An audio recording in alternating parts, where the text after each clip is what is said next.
Today we're going to talk about series, and series are similar to sequences in that a series is the sum of a certain number of terms of a sequence. So,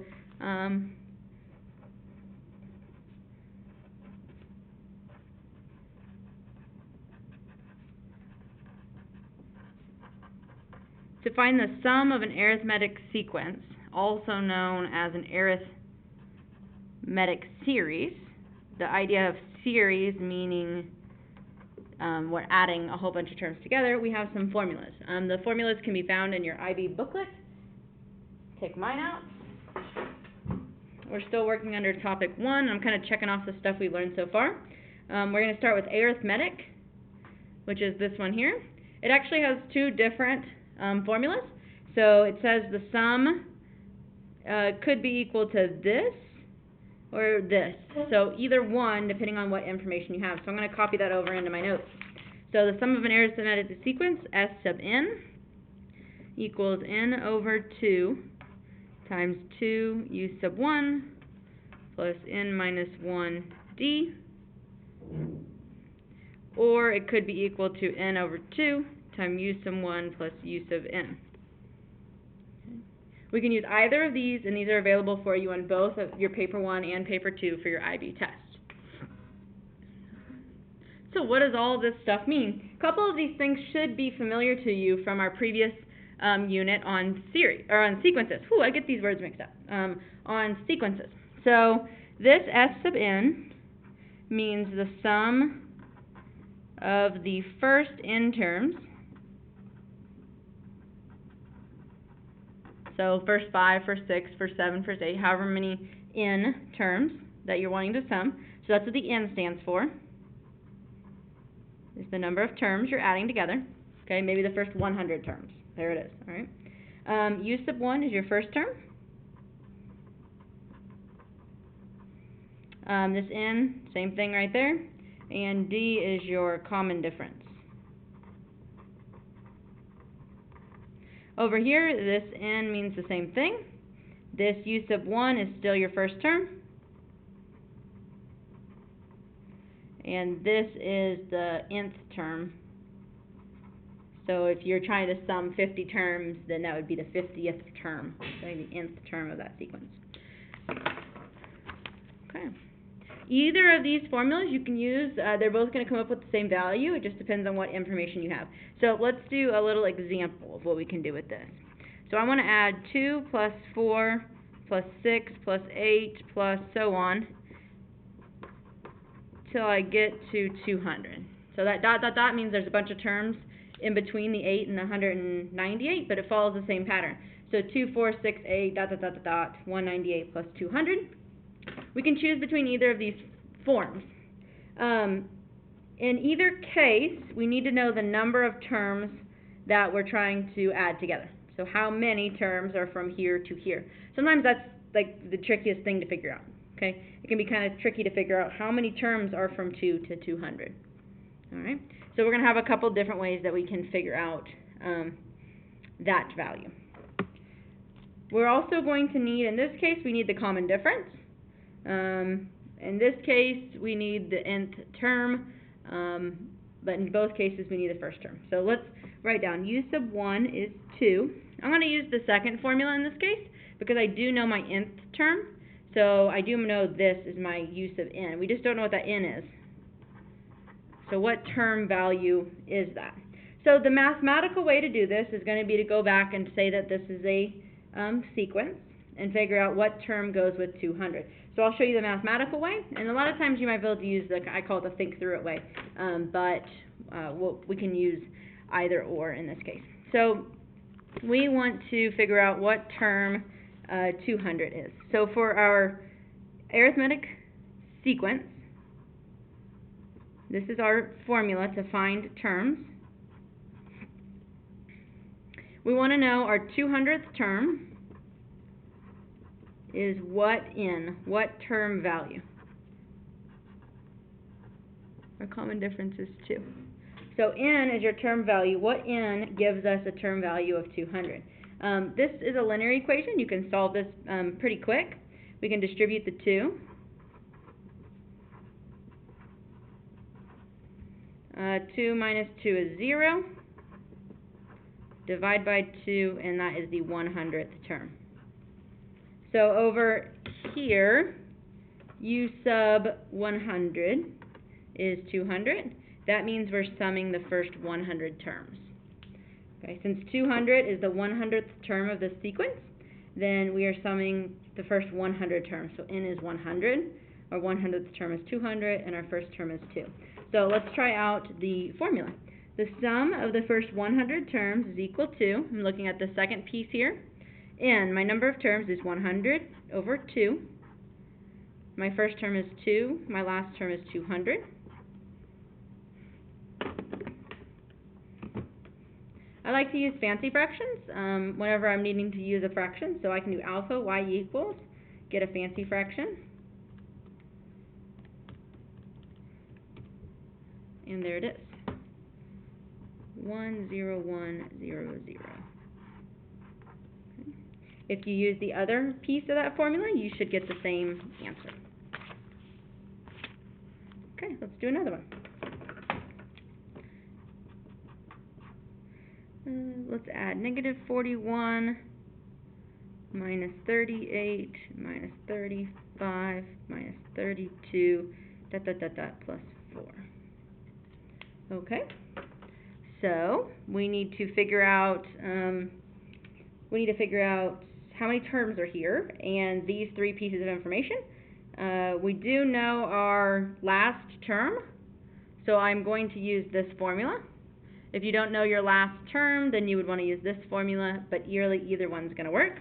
Let's gather our information. So we need to know our first term is negative 41. We don't know how many terms there are, but we know the last one we want to add together is 4. So I don't use something as 4. And we don't know how many terms we're adding together. So we need to figure out the number of terms that we're adding together. So our general formula for arithmetic is this. I want to know what term number, what n, gives me a value of 4. My first term is negative 41. And my common difference to get from here to here, we are adding 3. And that continues to work. Okay. We could also, so if you're looking for other ways to solve equations without doing the algebra method, we could type in just this piece into our y equals. So negative 41 plus x minus 1 times 3. You don't have to do any simplifying or anything. And go to your table. You can see my first term right here is negative 41. My second's negative 38, negative 35. My fourth term's negative 32. So which term is 4? Ta-da! There it is, my 16th term. So if you want to do it that way, you can type your general form in here. It generates the entire sequence. So if you wanted to keep going, you could. Generates the entire sequence and tells you your term numbers. So the term of 4 goes with 16. If you solve this equation, distribute the 3 and so on, you will get to 16. So we want to sum the first 16 terms. And now we plug in directly into our sum formula. So the sum of the first 16 terms is equal to, we're going back up here, n over 2. Number of terms is 16 over 2, parentheses, first term, negative 41, plus 16th term, which is 4. And type that directly in. 16, which we can use fancy fractions. I like fancy fractions. 16 over 2, negative 41 plus 4 is negative 296. That would be the sum of the first 16 terms. On a question like that, it doesn't take very long to add 16 numbers together. So we could do negative 41 plus negative 38. Well, we could do minus 35 minus 32 minus 29 minus 26 minus 23 minus 20 minus 17 14 minus 11 minus, as long as I didn't mess up, minus 8, oops, my 11, minus 8, minus 5, minus 2, plus 1, plus 4. And it's the same thing. So we are able to do brute first method. It's a little hard with negative, But when in doubt, if it's only 16 terms, you can always go back to the brute force method. Just actually add them together.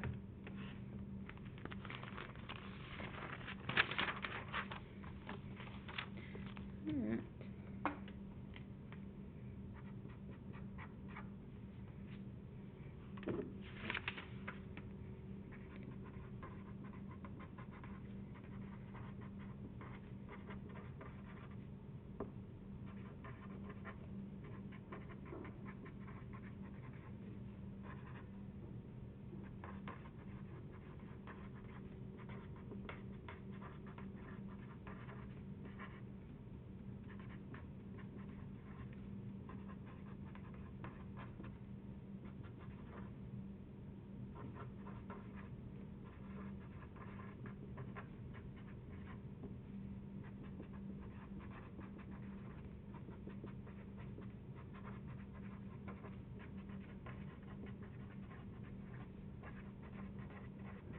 Okay, so there's our question. An arithmetic sequence has first term 8, common difference of 2, and the sum of the sequence is 170. Find the number of terms that were added.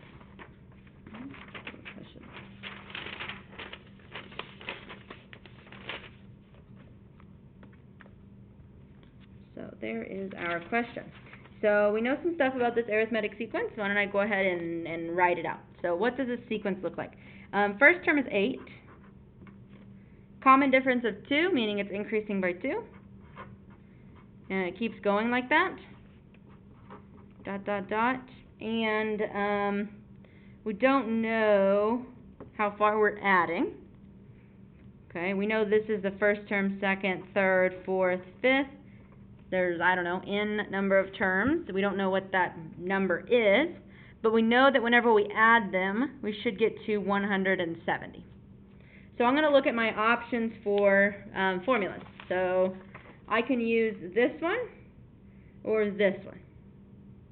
So if we use the first formula, we don't know n. We know our first term. We still don't know n, but those are the same n's, and we know our common difference. So the only thing we don't know here is our n, our number of terms. In our second formula, we don't know n. We do know our first term, but we don't know our nth term. Okay, so we don't know what the value of this term is. So we need to use the formula that only has one unknown, which is just n. So we're going to use our first formula. If you try to use the second and realize you have two variables, then you'll just start over and use the first. So we're going to use this formula, because the only thing we don't know in this formula is n. I'm going to plug in everything I know. They told me the sum is 170. I don't know my n, don't know how many terms we're adding. I do know my first term is 8. And I still don't know n. And I know my common difference is 2. That's an icky equation to solve, and after you get done distributing, it's actually going to be a quadratic equation. And ick, right? Let's solve this using our calculator. And I'm going to show you a couple methods. So the first method, and this is probably my favorite, but you're welcome to solve it either way, is going to be to type just the right side into my graphing calculator. So I'm going to go in here to y1, and I'm going to type it exactly like I see it. So x over 2 times 2 times 8 plus x minus 1 times 2. No reason to simplify. Our calculator is very smart. And when I go to my table, it tells me my sums. So if I add just the first term, I get 8. If I add the first two terms, 8 plus 10, I get 18. If I add the first three terms, I get 30. That would be the 18 plus 12 more. I add 14 more, I get 140. Okay, so this is a list of the sums depending on how many terms you add. If I add my first 10 terms, my sum is 170. So in this case, n would equal 10. Okay? Additionally, we have an equation we can solve. So if you wanted to, you could scroll down here and type 170, which is the left side of the equation. Graph it. There's that parabola. And my 170 didn't show up, so we have to zoom out. It's going to be up here pretty far. So let's see if that works. There it is. We want the positive one because we can't add a negative number of terms. We have to add a positive number of terms. So second calculate intersect, I want to be over here near the right, enter, enter, enter, and it tells me it intersects at 10, 170. So 170 is my sum when n is 10.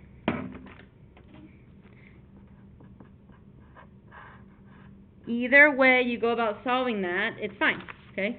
Use your calculator to help you in that sense. So 10 terms were added. I want to double check that. I can add 10 terms. That doesn't take a lot of work. 10 terms. All right. 8 plus 10 plus 12 plus 14 plus 16. That's 5 terms. Plus 18 plus 20, 22, 24, 26. Is that the right number? Yep. 10 terms increasing by 2 to get to 170. I have to add 10 of them. Okay, so that does work out. Okay, in addition to arithmetic sequences, we can actually add geometric as well. Our formula just looks a little bit different. It's also provided for you in your IB reference book. So, here it is. I'm going to write both of them down. You can use either one. And in this case, they're so similar that you can just use them interchangeably. There's not an instance where one is better than the other.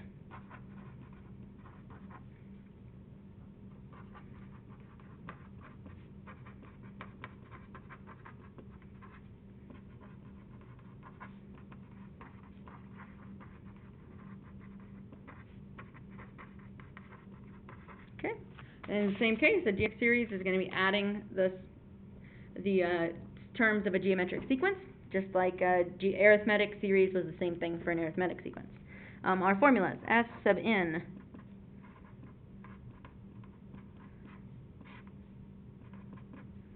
there's one of them, or the other one you can use is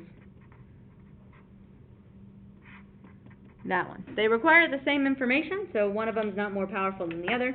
They're equally powerful. So let's see how we can use this to help us solve problems. So example.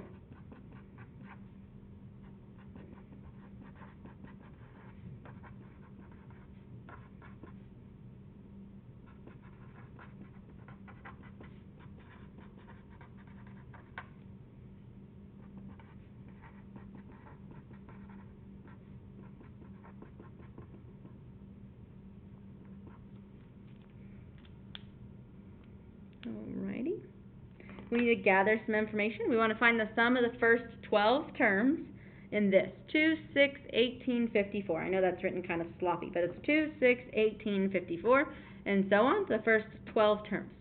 In order to do this, we need some information. So we need to know our first term, which is 2, common ratio, which we don't know yet, and our number of terms they told us is 12, first 12. So how do we find our common ratio? To go from 2 to 6, you might know that you multiply by 3, and then we would need to check to make sure that continues to work. So 6 times 3 is 18. 18 times 3 is 54, so it does continue to work. If you don't see that right off the bat, you take the further one ahead, divided by the previous. Common ratio of 3. 18 divided by 6, 3. 54 divided by 18. 3. Okay, so our common ratio here is 3. And now we can plug directly into our formula. The trickiest thing here is making sure to plug into your formula correctly, because that dividing line can mess us up. So we're doing the sum of the first 12 terms. Our first term is 2. Our common ratio is 3 to the n, which is 12 minus 1. All over, ratio is 3 minus 1. This is where using your fancy fraction is very, very, very helpful. So I'm going to use second y equals fancy fraction. 2 parenthesis 3 to the 12th minus 1 over 3 minus 1, which you could just put 2. And there it is. That's a big old sum there.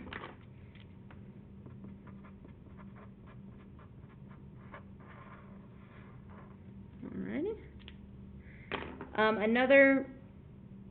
Well, in that case, it won't really help you out. But that's hard to check because we only have the first 4 listed.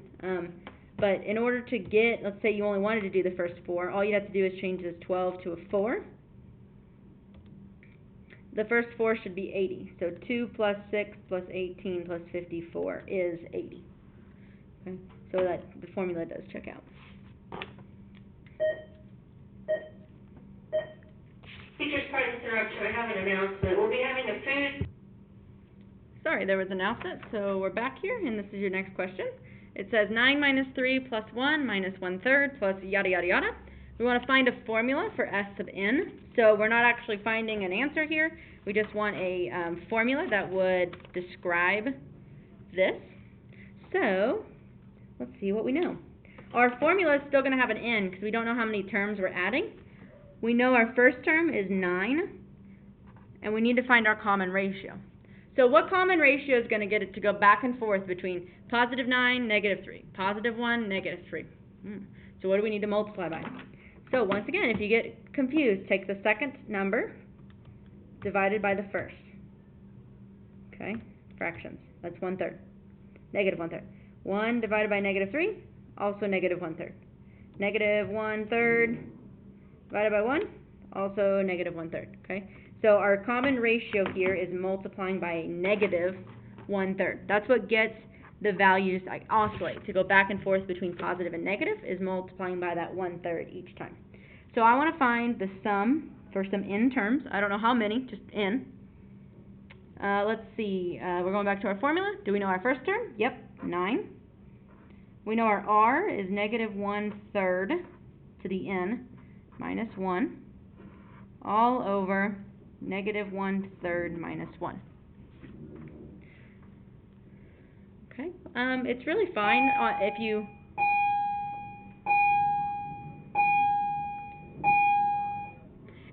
if you leave a question like this, unless the IB test specifically says simplify your answer. Then they're just looking for a correct version of the answer. So technically, you can leave your answer like this. Ideally, you would put your numbers together on the bottom. So negative 1/3 minus 1 is negative 4/3. And there's really nothing we can do on the top. What this formula would allow you to do is allow you to plug in any number of terms that you want to add. Let's say you want to add the first 5 terms, just plug in 5, spits out your answer. You want to find the first 10 terms, plug in 10, spits out the answer. So this formula would find the sum of the first n terms, however many that might be. All right, let's do one more question. Sorry this video is long.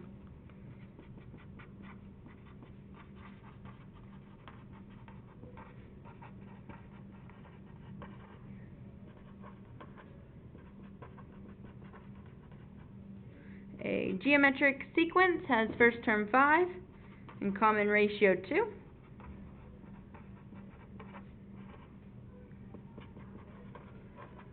The sum of the first n terms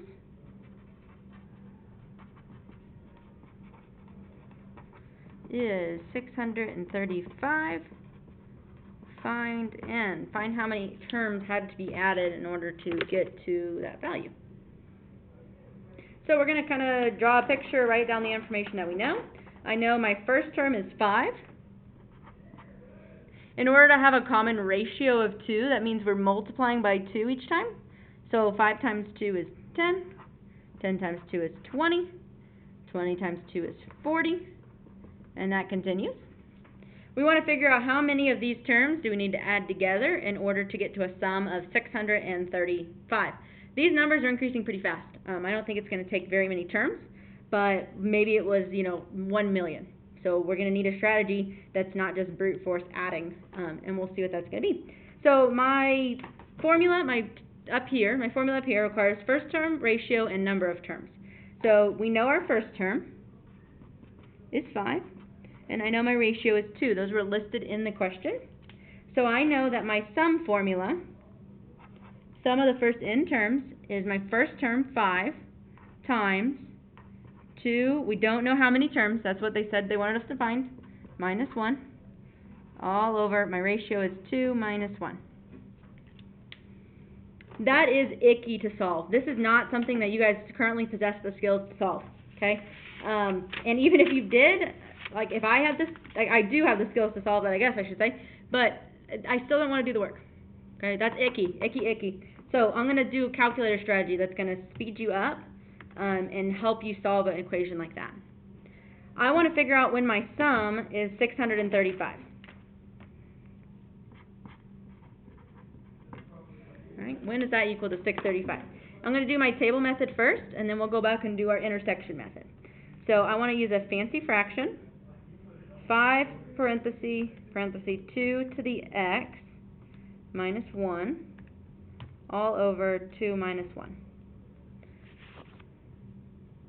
Go to the table, and we're looking for, if you add the first term, it's just 5. Add the first 2 terms here, it's 15. The first 3 terms is 35. The first 4 terms is 75. And if you add the first 7 terms, you get 635. So n equals 7. It takes 7 terms to get to a sum of 635. The other method is to type both sides of the equation into the y equals. Graph it. I don't think I'm going to be zoomed out far enough for this.